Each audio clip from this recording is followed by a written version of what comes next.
At ayan na nga, pagdating namin din sa resort, at agad na naman namin tinawag yung mga staff ng resort at sila maggagawa ng ano at magtatayo ng tent namin dahil sila ay kabisado nila itayo ang mga tent. So yan, inumpisahan na nga. Ayan. Ako lang ang pinaka ano rito, pinaka inspector, hindi ako gumagalaw kasi nga pagod ako sa pag-drive kasi napakahaba ng biniyahe namin. Napakalayo pala itong resort na ito. Na nanggaling kami ng Marikina dito sa Calatagan. So ayan, inumpisahan na nga itayo yung isang tent. Ayan yung sa kasama namin. Ayan. Ayan, napakabilis na itayo yung mga tent kasi pag sanay ka iba na talaga pag sanay kang gumawa ng mga ganitong activities tulad yung mga ganito ayan, napakabilis pa lang pala talaga ikabit o install yung mga tent na ganitong klase. Ayan na nga, nagtulong-tulong na nga sila. At ako taga-panood lamang. Wala lang akong ginagawa.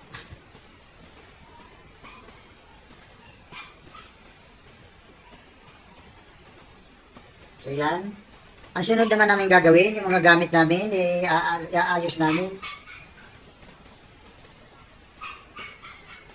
Ito yung mga tent nung hindi pa hinahangin, nung binagyo kami. Bigla nawala yung tent namin. Wala na makita. Itong anak ko kasi napakaraming gamit kung magpunta ng mga ganitong namin. Mga activities namin, yung camping, napakaraming parang buong bahay na dala-dala. Pati mga aparador. At saka talagang hirap na hirap kami bago kami makarating sa kailangan punong-puno talaga ang sasakyan. Ayan. At hindi pa matatapos yan, meron pa kami ibang gagawin. Yung mga ibang gamit namin, ilalatag naman namin.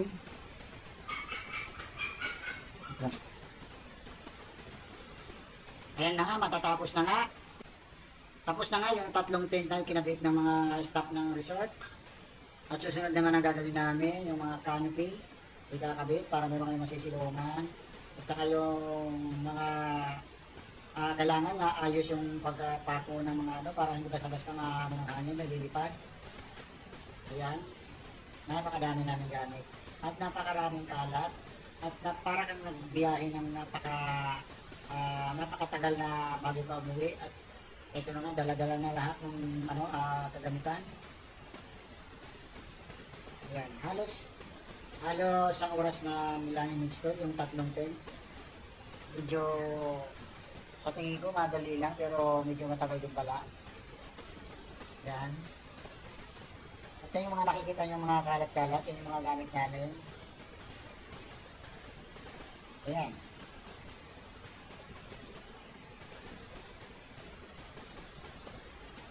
Ayan po. Yan po yung ito nakikita nyo, yan yung tent namin.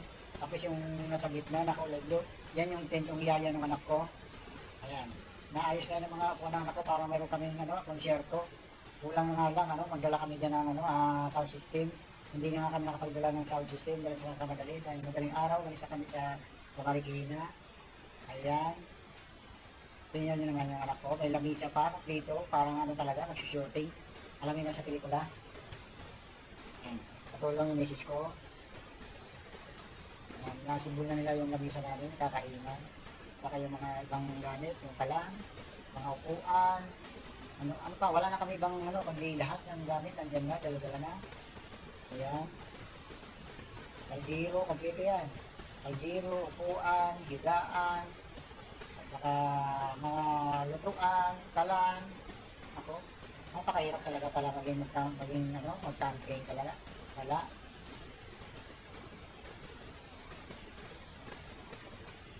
Ayan. Ayan na yung ito yung mga apo ko na kasama namin. Ito yung anak ko na hindi man na tumutulong sa aming mga gamit, yung pag-aayos sa mga gamit dito. Ayan.